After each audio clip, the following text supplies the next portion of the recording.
Have you ever really stopped to think about what makes you, well, you?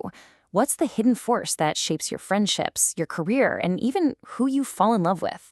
Today, we are diving deep into one of the most fundamental parts of who we are, the whole introvert versus extrovert thing. Okay, let's just let that sink in for a second. We talk all the time about how things like gender or race influence our lives, right? But this suggests that our basic personality is right up there, playing a massive role in, well, everything. So, if our personality is that big of a deal, what's the one piece we really need to get a handle on? Turns out, a lot of psychologists believe it boils down to one single, powerful spectrum. And that, my friends, brings us to the main event, the introvert-extrovert spectrum. This isn't about being shoved into one of two boxes. Nope, it's about figuring out where you land on a sliding scale. You know, this one trait is kind of like the invisible hand guiding your life. It shapes who you click with, the kind of work that actually makes you feel alive, and even how you handle disagreements. It's basically the operating system running in the background of almost every single choice you make. Now, you might be thinking that introverts are some kind of rare breed, but get this. Anywhere from a third to a full half of the population are introverts. That's huge. So if you're not one, I guarantee you work with one, are friends with one, or are even married to one. And if that number totally surprises you, well, there's a really good reason for that. See, a lot of introverts feel this constant nagging pressure to be someone they're not.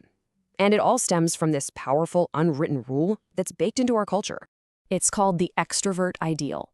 It's this message we get from everywhere, school, work, even movies, that the best way to be is to be outgoing, chatty, and totally at ease being the center of attention.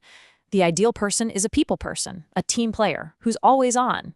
And this bias against quiet, man, it can cause some real pain. It's hearing your own parents say things like, "Oh, sorry, she's just shy."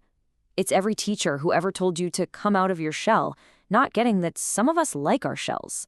And when you hear that enough, you can start to believe that maybe, just maybe, something is fundamentally wrong with you. But let me be perfectly clear. There is absolutely nothing wrong with you. To really understand the difference here, we need to forget about how people act for a minute and talk about something way more basic: energy.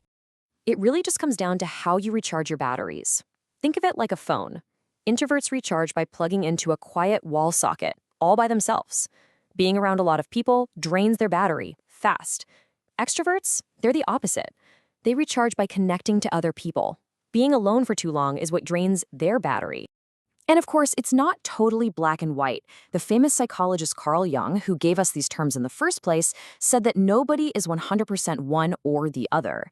He joked that a person like that would probably be locked up in an asylum. We're all a mix, we just tend to lean one way more than the other.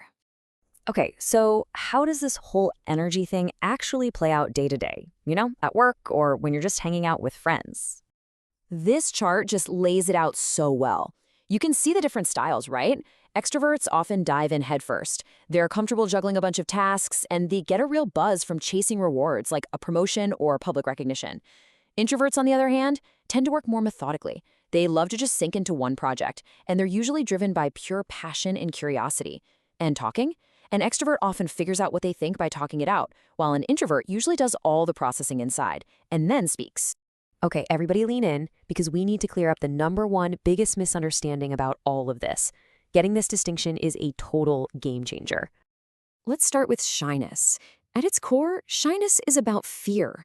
It's that awful, gut-wrenching anxiety that people are judging you, or that you're going to do something to embarrass yourself.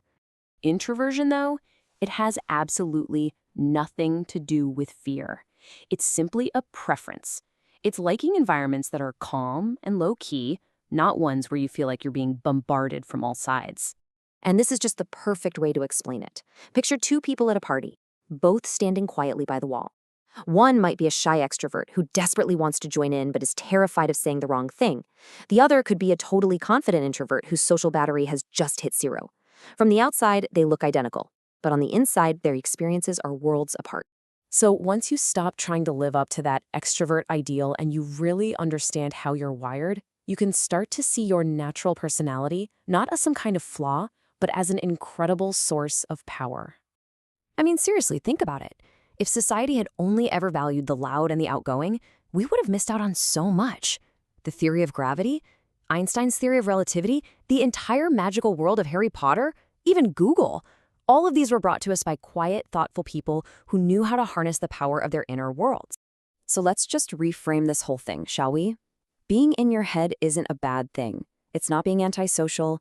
It's where deep work gets done. It's where big ideas are born.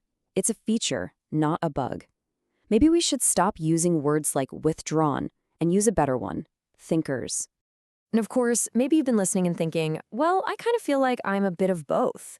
If that's you, you're not alone. You might just be an ambivert, someone who lands right there in the middle of the spectrum and gets to enjoy the best of both worlds. At the end of the day, there is no better personality type. An extrovert's ability to connect with people and think on their feet is a superpower. An introvert's ability to focus deeply and solve complex problems is also a superpower. The real goal isn't to try and change who you are, it's to understand your own unique strengths and then put yourself in places where you can really use them. So whether you're an introvert, an extrovert, or somewhere in between, your personality is a gift. It gives you a special toolkit for making your way through the world. So I'll just leave you with this to think about. Now that you have a better handle on your own style, how are you going to use it?